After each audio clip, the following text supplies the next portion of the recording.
किसान भाइयों बहनों, सफलता की कहानी क्रम में आइए आज आपको ले चलते हैं फतेहपुर जनपद के मलवा ब्लॉक के औंग गांव, जहां सघन खेती के लाल राम सिंह पटेल भैया टेलीफोन लाइन पर हैं।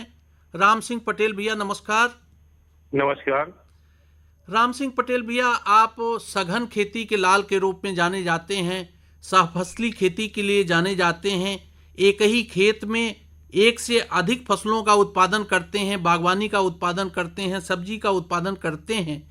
ये बताएं कि आपकी पढ़ाई लिखाई कहाँ तक हुई और खेती से जुड़ाव हुआ कब से? डॉक्टर साहब, मैं बहुत गरीब परिवार से किसान था। मैंने एमए करने के बाद सर्विस की तरफ कोई दिमाग नहीं लगाया और हम बचपन से ही खेती पे हमारा रुझान रहा। हमारे यहाँ का टमाटर फेमस था, तो हम लोग टमाटर खेती करते थे। और इसके बाद धान गेहूं से हम लोगों की अच्छी इनकम नहीं हुई, तो फिर हमारे दिमाग में सह फसली मॉडल आया और हमने सह फसली मॉडल में ऐसा किया कि एक साथ हम कई फसलें लेते हैं और सभी फसलों का हमने मैक्सिमम उत्पादन लिया। इस समय कुल खेती की जमीन आपके पास कितनी है और कौन कौन सी फसल इस समय आपके खेत में है? डॉक्टर साहब, हमारे पास जमीन तो आधा एकड़ थी, लेकिन आधा एकड़ से हम चल करके आज 6 एकड़ जमीन हमने बना रखी है। और इस समय डॉक्टर साहब हमारे पास पपीते की सघन खेती, पपीते में जिसे लहसुन है, और इसके बाद लहसुन के बाद उसी में हमने पपीता लगाया है, पपीते में ही परवल लगा है, परवल में ही खरबूजे खेती, और 5वीं फसल हमारी मक्का की उसी में लगी हुई है। यानी पूरे साल का फसल चक्र है आपका, पपीते के साथ कोई न कोई सहफसली खेती।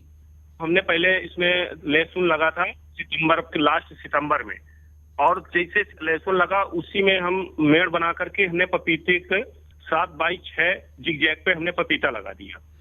तो पपीते की कौन सी प्रजाति आपने चुना और इसकी नर्सरी कब डाले और इसकी रोपाई कब की मुख्य खेत में? रेड लेडी 786 प्रजाति मैंने पपीते की लगाई है, और ये हमने बीज स्वतः ला करके और स्वयं नर्सरी तैयार करके हमने लगाई है। तो इसकी खासियत क्या महसूस कर रहे हैं जो रेड लेडी 786 प्रजाति है पपीते की? रेड लेडी 786 में ये खूबी है कि ये उभयलिंगी होता है, हर पेड़ फलत हमको देता है जी। दूसरी बात, इसमें पकने से पहले इसमें कलर आ जाता है, पीलापन मतलब आकर्षण कलर होता है, तो उसमें क्या होता है, स्पोर्ट के लिए हमारे बहुत अच्छी है। दूसरी, इसमें मिठाई की गारंटी होती है, इसमें मीठापन होता है, और जो थोड़ा स्माइल होती है पपीते में वो इसमें बिल्कुल नहीं होती है। नर्सरी में कौन कौन सी खास सावधानियां रखते हैं पपीते की, और 1 एकड़ की रोपाई के लिए कितनी नर्सरी की जगह की जरूरत होती है? कौन कौन सी खास सावधानियां हैं? जैसे हम लोग जुलाई पे इसकी नर्सरी डालते हैं, तो उसमें हम लोग क्या करते हैं कि जैसे 4 भाग हमने मिट्टी ले लिया और 2 भाग हमने उसमें वर्मी कंपोस्ट ले ली। अगर हमारी बलुई दोमट मिट्टी नहीं है तो उसमें हम जो है 2 भाग हम जो है उसमें कर लेते हैं बालू। ये मिक्सचर तैयार करते हैं, उसी में हम ट्राइकोडर्मा फफूंदनाशक हम उसमें मिला लेते हैं जी। और फिर इसमें पॉलीथीन में हम लोग भराई करते हैं और उसमें एक एक दाना डाल के जगाते हैं और उसको पर्याप्त हम 8 दिन नमी देते हैं, तो इससे उसका जर्मिनेशन हो जाता है। तो कितने दिन में आपकी नर्सरी तैयार हो जाती है रोपाई के लिए?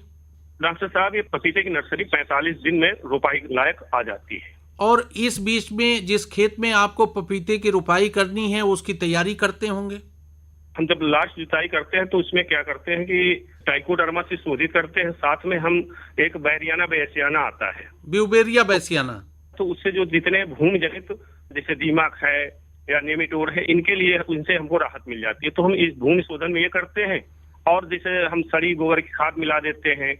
इस तरह से हम जो है करके और खेत तैयार करते हैं, और उसमें मतलब हम 7x6 पे पपीता जैसे लगाना होता है तो हम क्या करते हैं, पाले बना लेते हैं और पहले हम लहसुन लगाते हैं। हाँ। और लहसुन उसी मेड़ पे हम पपीता 6 फुट की दूरी पे लगा देते थे।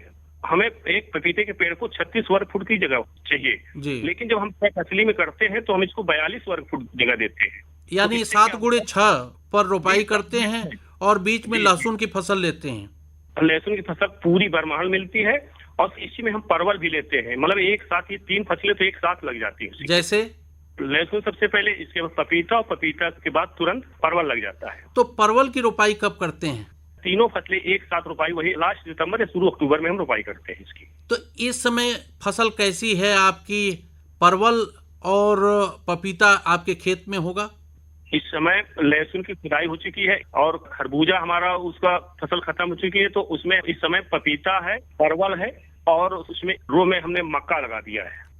चूंकि पपीते के साथ आप सघन खेती कर रहे हैं, जी जाड़े में लहसुन की फसल लेते हैं, पूरे साल परवल की फसल लेते हैं, मक्का भी लगाते हैं और भी कई फसलें पपीते के जी साथ आप सह फसल के रूप में लेते हैं, तो पपीते की रोपाई से लेकर के और फल की जी तुड़ाई तक कौन कौन सी जी खास बातों का ध्यान रखते हैं पपीते में? डॉक्टर साहब, इसमें क्या है कि हमें ये ध्यान रखना होता है, इसमें दो बीमारियां आती हैं, एक मुजैक और एक पदगलन। पदगलन कब आता है? जब अधिक नमी, पपीते को अधिक नमी की जरूरत नहीं होती है, तो इसको हम बेड या रो पे हम लगाते हैं जी कि इसके तने से पानी नहीं टकराना चाहिए, ये विशेष ध्यान रखना चाहिए। हाँ। दूसरी बात, जो मुजैक आता है बचपन से आता है, तो जब हम नर्सरी तैयार करते हैं तो हमको ध्यान रखना चाहिए कभी मिर्च या टमाटर के खेत के इर्द गिर्द मुझे नर्सरी नहीं तैयार करनी चाहिए, ताकि दूसरी वायरस का प्रकोप न हो। ना हो। ये बचपन में ही नर्सरी से ही आता है और बड़े होने पे इसे पूर्ण रूप लेता है। जी दूसरी बात, या तो फिर हम नेट सिस्टम से उसके अंदर करें जिसमें हमारे उसमें जो है वायरस और थ्रिप्स वगैरह का प्रकोप ना हो। पपीता जी और साथ में जो सफसली खेती आप कर रहे हैं, तो फसल जी की भूख कैसे मिटाते हैं? सबसे पहले गर्मी में गहरी जुताई करते हैं, सड़ी गोबर खाद, मेरे पास वर्मी कंपोस्ट का प्लांट है तो हम वर्मी कंपोस्ट पर्याप्त डालते हैं, फिर इसके बाद उसमें ढैंचा बुआ देते हैं और ढैंचा उसमें तुड़ा करके तब हम इस तरह की फसलों का चयन करते हैं, तो हम उसमें पर्याप्त जैव कार्बन तैयार करके तब हम इस तरह से फसल हम लेते हैं। कुछ रासायनिक और खादों का भी प्रयोग करते हैं? संतुलित खेती के हिसाब से बहुत कम, क्योंकि 17 पोषक तत्व पेड़ को चाहिए, हम सूक्ष्म पोषक तत्वों का भी इसमें प्रयोग करते हैं। चूंकि पिछले कई वर्षों से आप पपीता और साथ में सफसली खेती कर रहे हैं, तो क्या तजुर्बा है आपका कि एकड़ पीछे लागत कितना गिरती है, उत्पादन कितना ले लेते हैं और पूरे साल में आपकी आमदनी कितना होती है एकड़ में? देखिए, एकड़ में हम 60-65 कुंटल तो इसमें लहसुन निकाल लेते हैं, तो जी उसकी इनकम हमारी अच्छी हो जाती है।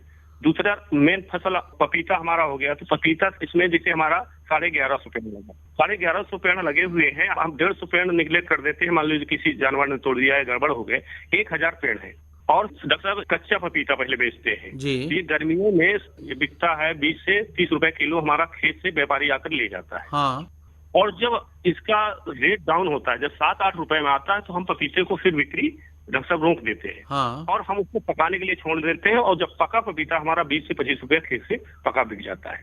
डॉक्टर साहब, अगर औसतन हम ये मान चले एक पेड़ हमें 50 किलो फल दे रहा है, तो अगर हम सबसे कम रेट अगर लगाएं 10 रुपए किलो, तो एक पेड़ हमारा 500 रुपए का हो रहा है।